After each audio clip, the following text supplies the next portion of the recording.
हुजूर ताजुश्शरिया मदीने मुनव्वरा में जलवा फरमा थे। हज के अय्याम में आप वहाँ बुखारी शरीफ का दर्स दे रहे थे। बुखारी शरीफ के दर्स में अरब के बहुत सारे शुयूख तशरीफ फरमा थे, अहले इल्म होते, अवाम का मजमा होता। हुजूर ताजुश्शरिया ने वहाँ दर्स देना शुरू किया। बुखारी शरीफ का एक अरब शेख खड़ा हुआ और उसने कहा, मेरा एक सवाल है। हुजूर ताजुश्शरिया ने फरमाया, क्या सवाल है? अब वो अरब शेख कहता क्या है कि बुखारी शरीफ की एक हदीस है जिसको आप लोग बहुत बयान करते हैं, मगर मैं ये कहता हूँ कि वो हदीस झूठी है, मैं उसको नहीं मानता। अब ताजुश्शरिया के सामने बुखारी शरीफ की हदीस को झूठा कहने वाला मौजूद है, मगर ताजुश्शरिया नाराज नहीं हुए, गुस्से में नहीं आए। फरमाया, आखिर आप ऐसा क्यों कह रहे हैं? अब वो अरब शेख कहता क्या है कि आप लोग बुखारी शरीफ की हदीस पेश करते हैं कि अबू लहब ने अपनी बांदी सुएबा को आजाद कर दिया हुजूर की विलादत की खुशी सुन में, तो उसको हर दोशंबा के दिन अजाब में कमी हो जाती है और उसके अजाब में हर दोशंबा को तखफीफ होती है। आप लोग ये कहते हैं, आप लोग ये हदीस बयान करते हैं। ताजुश्शरिया ने फरमाया, जी हाँ, बेशक हम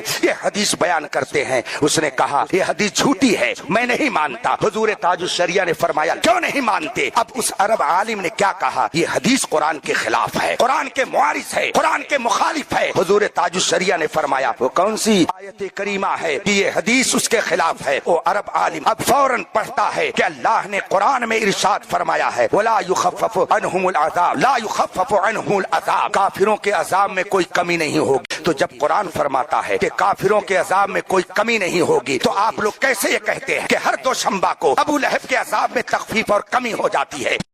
कुरान के खिलाफ है और ये मुसल्लम ज़ाब्ता है कि जब हदीस कुरान के खिलाफ हो तो हदीस झूठी मानी जाएगी और कुरान पर अमल किया जाएगा। जब कुरान में है कि काफिर के अजाब में कमी नहीं होगी, तो ये हदीस कुरान के खिलाफ है, हम इसको नहीं मानते। हुजूर ताजुश्शरिया ने क्या फरमाया जानते हैं? दोनों सही है। अब उस ताज्जुब में पड़ गया, दोनों कैसे सही? मेरे नजदीक दोनों सही है। कहा, कैसे दोनों सही है? कहा, मैं बताता हूँ ना कैसे सही है। कहा, हाँ फरमाइए। हुजूर ताजुश्शरिया ने फरमाया, कुरान पाक की आयत करीमा में जहाँ ये फरमाया गया है, ला युखफ़फ़ु अन्हुमुल अज़ाब, काफिरों के अजाब में कोई कमी नहीं होगी, आप आगे और पीछे की आयत करीमा देखिए तो आपको ये मानना पड़ेगा कि इस आयत करीमा का ताल्लुक कहाँ से है। इस आयत करीमा का मतलब यह है कि जब मैदान महशर कायम हो जाएगा, जन्नती जन्नत में चले जाएंगे, जहन्नमी जहन्नम में चले जाएंगे, अब उसके बाद में किसी के अजाब में कोई कमी नहीं होगी। तो इस आयत करीमा का ताल्लुक कयामत के बाद से है कि जब कयामत कायम हो जाएगी और जहन्नमी जहन्नम में चले जाएंगे, अब उनके अजाब में कोई कमी नहीं होगी। तो इस आयत का ताल्लुक आखिरत से है और अबू लहब के अजाब में तो कमी हो रही है, ये आलम आखिरत में नहीं बल्कि कयामत से पहले की बात है। लिहाजा कुरान भी सही है, हदीस भी सही है।